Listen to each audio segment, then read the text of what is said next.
Never buy a blank that's got white paint.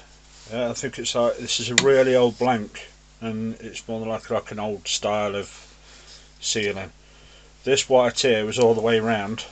You can't see the end grain or any splits. You can see the top. This is London plain, by the way, or I think it's Lacewood or London plain. You can see splits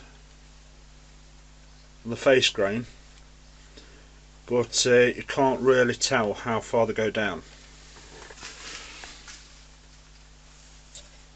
This is going to be the tenon side. Obviously I saw that these splits were worse on this side. Now I've turned off the side, you can see how far these splits go down. Now my look isn't that fantastic, to be honest, and I can't see this split being shallow there and then going down at an angle. That is going to be that deep all the way through. So I'm very annoyed, to say the least. So I'm still going to turn it and see what I can get out of it. I might end up with a bud vase, who knows. But one thing's for sure, I'm going to swap out these for this face mask. I've changed my mind. I've bottled it. I want to try to save it if I can. I don't want to make a bud vase out of this. This cost me about 35 quid, something like that. It was an online purchase as well, so that's another tip. Don't buy blanks online unless you can see all the way around it's not split. What I'm going to do is I'm going to drip, this is thin CA. I'm going to use all the super glue that I've got, basically, because I very rarely use super glue. I've got medium, a little bit of medium, thin,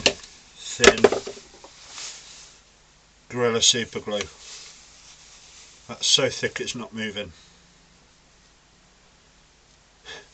It is moving a little bit. I think it's because it might be just a little bit cold. And if I haven't got enough to fill this one particular split, I'm just going to have to go out and get some more, or use epoxy and use one of these, you know what I mean, a scriber, and push it in as much as I can. Even though most of it's going to be turned away, I've got a chisel, and I'm glad I took it off the lathe.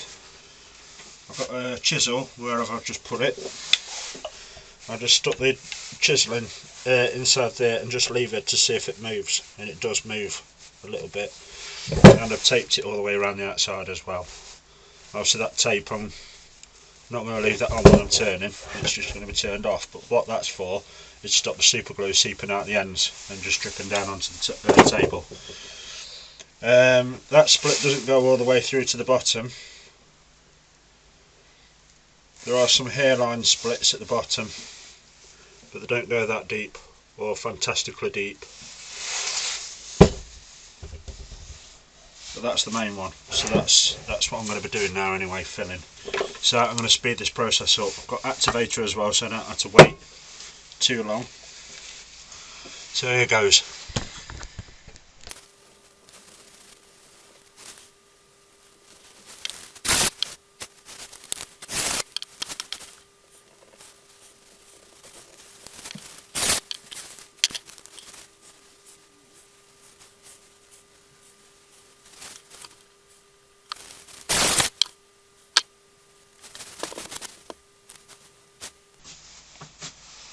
One way to tell if it's still curing or if it's cured or if it's still wet and it's still got to cure, get your ear near it. Not too near obviously, so don't stick the side of your face or the hair on your cheeks if you're a bloke. Not too close so you might stick your face to it, but just get your ear near it, you might hear some crackling.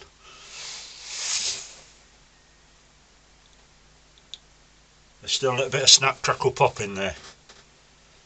So I think that's still curing. So what I'm going to do is I should give that a little bit, probably about another 5 minutes, and then put some more thin in there.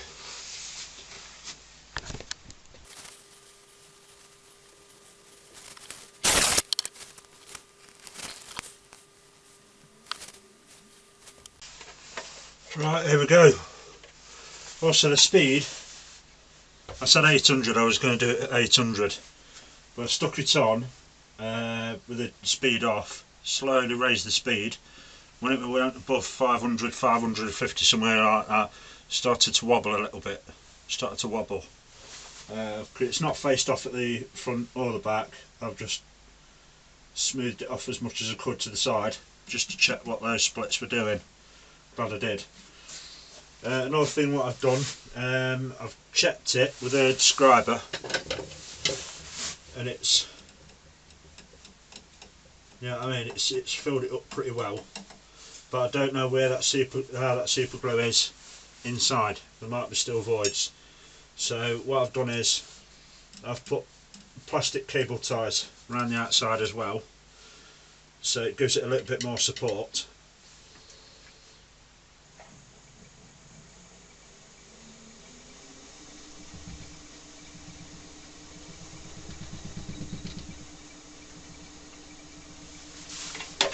$470.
That's the split there.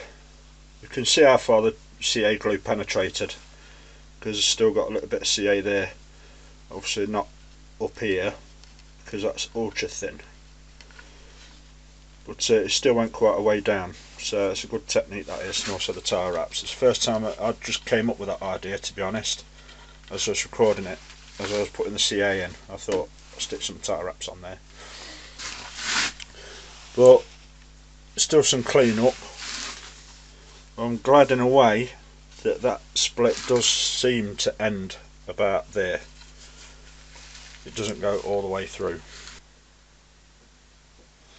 Another change of plan. I'm not going to sand it yet.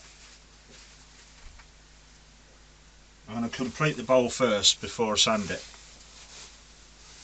Well, what I'm going to do is when I reverse chuck it to hollow out, I'm going to leave the central core all the way down to the bottom with the faceplate on it, so I can keep on reversing it round, if you get what I mean, instead of jam chucking it. And it's going to be handy when I do come to sand it on the outside, then at least it'll still be centred, if you get what I mean. I'm not going to be messing about with jam chucks, and the reason why is, I'll show you now.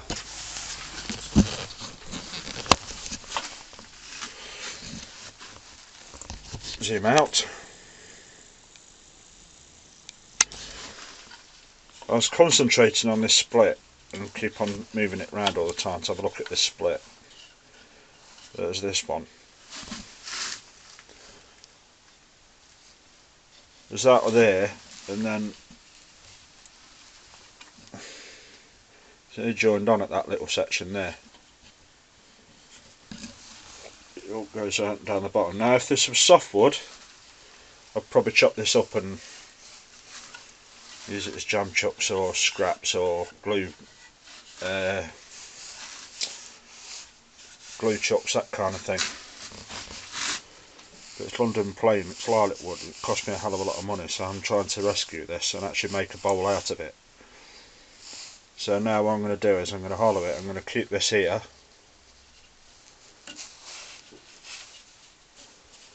and start to hollow it gingerly and see what I've got.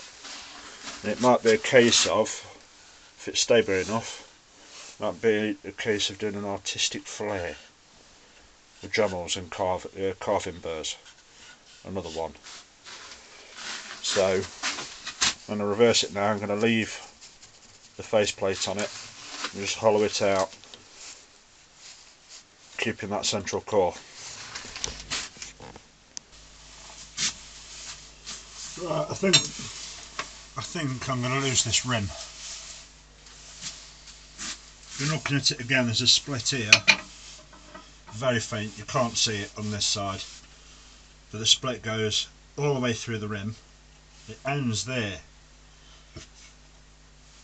Well, no, it's not actually, it is very, very fine, but it runs all the way across and back up, so obviously it went in a straight line. And it's the same on the other side, so I think I'm going to lose that section. And if I do, obviously the diameter, depending on how it goes, I might have to take the diameter down or just leave that section out and then do a curve in the rim with a Dremel at another time. This is what I mean about this faceplate. What I'm going to do is, I'm going to face it off first, and I'm going to go in with a shear scraping, just with the flute more or less closed, to hollow out near that first, because as I'm going along I don't want to skip and then the chisel hits the faceplate.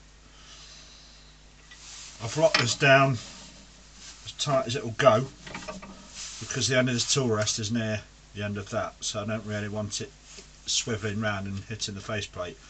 It's nice and smooth, but the screw heads are not.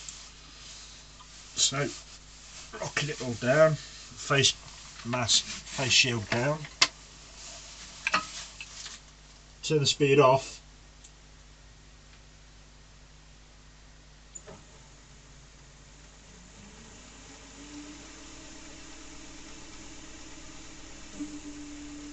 right, it's about 480 again.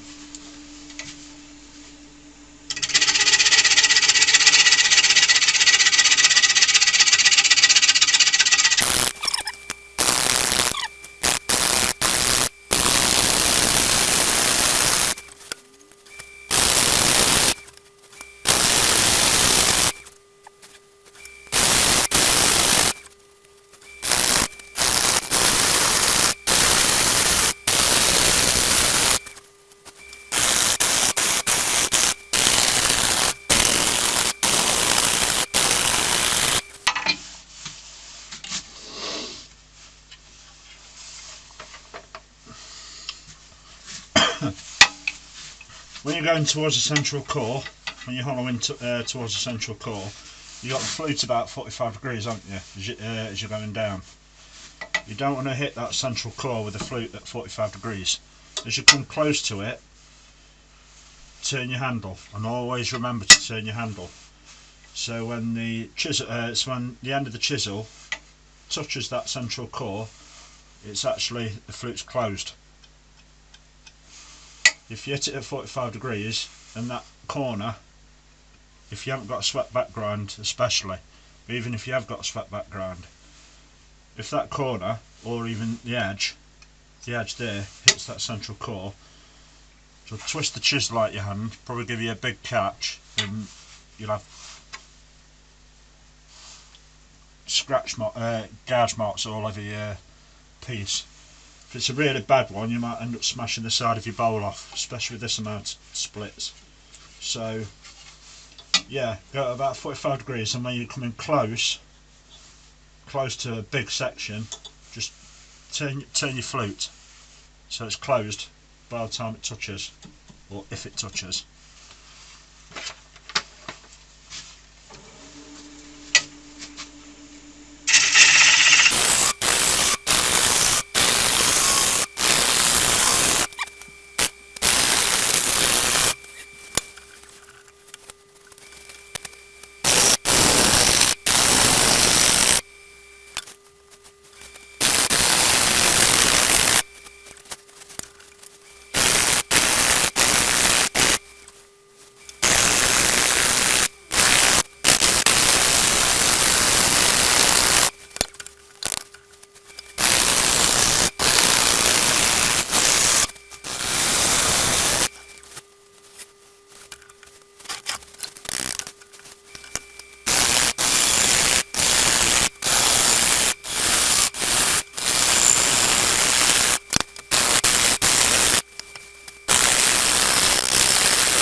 For now, that's as thin as I'd like to go.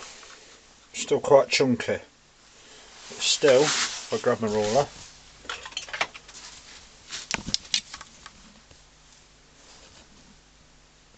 still about 14 mil, something like that. Say half an inch.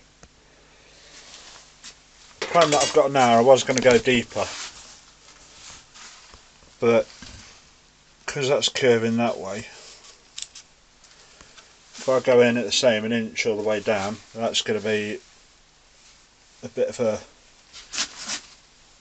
by the time that comes down, it's going to be a very sharp point at the bottom, isn't it? So what I'm thinking about doing is having like a sweep down and then back up again.